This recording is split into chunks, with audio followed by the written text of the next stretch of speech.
Today we are here at 349 McAlpine here in the city of Welland. This is my client's triplex conversion. My name's Ryan. I work with Team Koukun Real Estate. If you're interested in working with us, check out the free beginner's guide to creating a legal basement apartment below.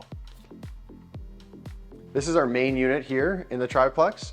So when we bought this was originally a 3-bedroom, 2-bathroom main floor unit. We're doing some updates to it, but mainly leaving the structure all the same. So here we've got our living area, which is open over here to our kitchen. Completely redoing the kitchen, all new plumbing, adding a nice little pantry there. We have like kind of a master ensuite area, which has like a little office, reading space here. You can see it obviously needs to be touched up. And then we have the bedroom and bathroom. We've changed the space of the bathroom a little bit just to allow for a proper 3-piece. And then we've got a nice big bedroom with natural sunlight. So one of the main reasons we decided to buy this property was it was set up fairly well for 3 units already. It was only a legal single family home. However, it had a kitchen on the main floor, a kitchen on the upper and a kitchen on the lower. So we just had to do some minor reconfiguring and we could turn it into a triplex from the city of Welland's legal perspective. So we're in the lower unit of this soon to be triplex. This has its own separate entrance, full kitchen already here, and already had 1 bathroom and bedroom. What we're doing is we're going to be actually creating a 2nd bedroom over here by this window, still leaving you a fairly large living area and kitchen, and then there's an additional bedroom and bathroom in the back. So my client purchased this property back in almost kind of the heat of the market actually in early January. Things were ramping up from the past year and this one had been sitting on the market for a while. This was initially listed for almost $100,000 more than we ended up purchasing it for. When I initially saw the property, I knew that it was a really nice property. However, the price just didn't really work out with our numbers. However, as the property sat on the market for a little bit longer, the seller's expectations started to dwindle down. So it actually sat on the market for almost 2 months before we ended up getting it under contract. When we got it under contract, we were fortunately, even in a crazy market, able to get an inspection on it, find out a couple things about the property, and able to negotiate further. This led us into the rental phase of the project, which is where we are right now. So we've opened 1 permit and almost completed it, which is the upper unit, which we're going to see later. And then we have to wait before we open the 2nd permit down here. We've just done some demo work so far. So let's check it out. Here we are in the 3rd unit. As mentioned, this unit was pretty much here already when we got here. It had an existing kitchen, bathroom, and 2 bedrooms.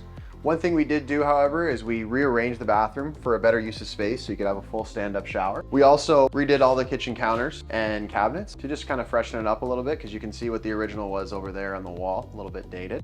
They then did flooring, paint, and the rest has all been the same. So here's our nice big living room. Comes in a lot of natural light with where the house is positioned and where the sun comes in. And again, everything here was already good. We just had to do some minor updates with paint and flooring like that, which was good for a single family home that when it already has a couple units existing, it really helps keep the rental budget manageable. One of the other great things about this property is this massive 4-car garage that we have. So we thought about actually turning it into a unit and leaving the house as 2, but unfortunately in the city of Welland with the current zoning, we can only do 3 units maximum. So what my client's actually done is rented it out to the neighbor next door who's using it to work on cars and things like that, which generates some additional income for her. So finally, we'll get to the numbers. So my client purchased this back in March for $660. She then has to do 2 permit applications and 2 full separate renovations. Her estimated rental budget is around $200. Initially when she went into it, it was $180. After the foundation issue and everything like that, it turns out that it's gonna be about $200. At the end of the day, her after repair value is gonna be somewhere in the nature of $925 to $975 as a fully complete legal triplex with detached garage. For rents, we're gonna be looking at, on the main floor, 3-bedroom, 2-bathroom, gonna be shooting for around $2,200. On the upper 2-bedroom, 1-bathroom, we're gonna be looking to get around $1,750. And in the lower 2-bedroom, 1-bathroom, we're gonna be looking around $1,550. All those are plus hydro and inclusive of gas and water. Finally, we can rent out the garage. So depending on what we end up doing here, you can rent it out separately and divide the garage in half at about $100 per side, or rent it out together for about $200 a month. So thanks very much for watching. If you guys have any questions about this project or other projects, please feel free to reach out to myself or Team Koukun. And if you're interested, be sure to click the link below to get your free beginner's guide to creating a legal basement apartment. See ya!